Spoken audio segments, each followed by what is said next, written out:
Welcome to our first video on the AT with the Honeymoon Hikers 2022 fifth through hike of the AT. We're here at Springer Mountain, about to turn headed to Toddon.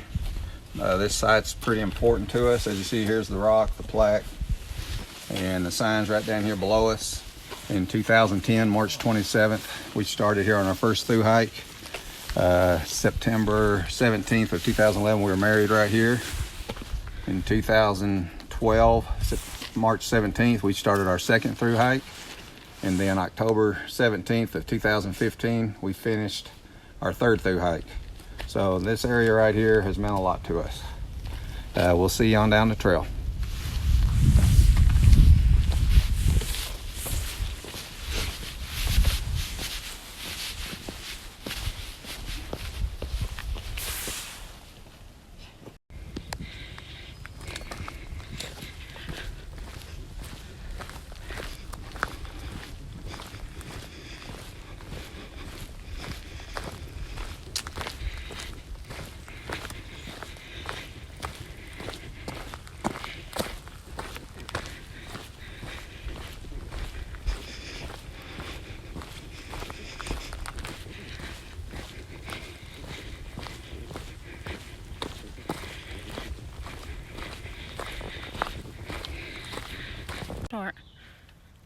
Okay, here we are at mile 20.5, and this is actually the first time you get a clear view of the mountains with no trees blocking your view. This is right before you head down to Hogpen Gap. Last night we ended up doing 16.1 miles altogether, but 14.2 was trail mileage. We stayed down at Jarrett Creek, and we're going to go to Lance Creek tonight, so we're only going to do 10 today. Right now we're going down to Hogpen Gap to have lunch and just rest, and then do the last 4 miles into Lance Creek. So again, thank you all, and we'll see you later. It was Justice Creek. Justice Creek, yeah. Here we are, coming up Blood Mountain, 3,700 feet.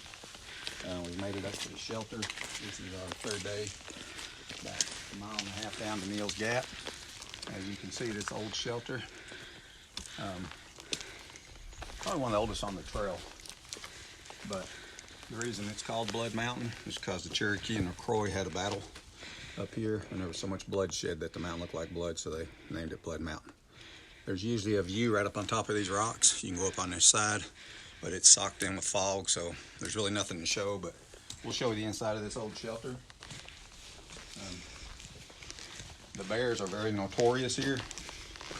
In 10, hikers were bothered by bears and had to run down in the middle of the night and stay down in Neal's Gap. We actually met a good friend of ours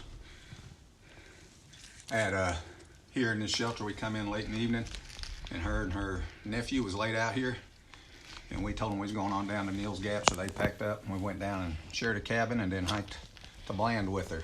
And hey, Sid, and just became good friends, and now she has been section hiking it since 2010 from Bland, and she has made it all the way up to Connecticut. So so this is Blood Mountain.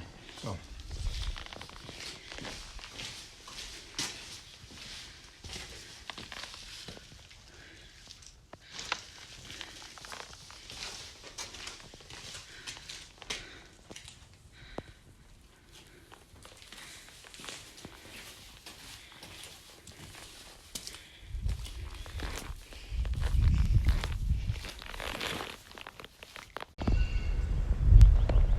Alright, we've made it to Neal's Gap.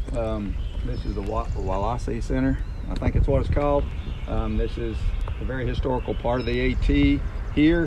When we get up here, she's going to show you the boots hanging in the trees. People throw them in there when they quit or they don't like them after 31.5 miles and go in and get new boots.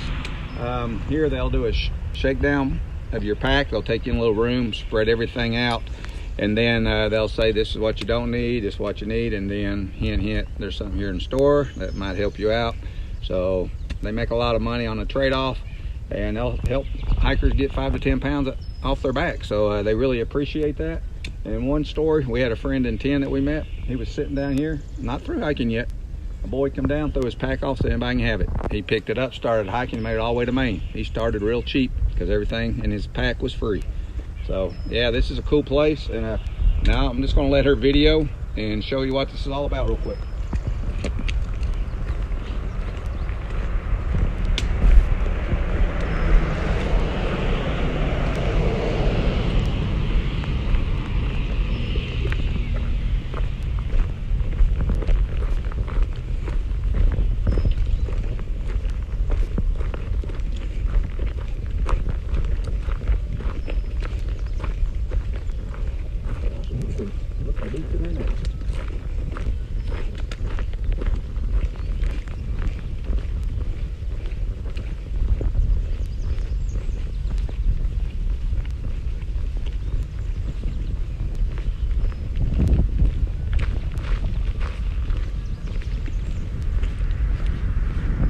As you can see, there's your boots.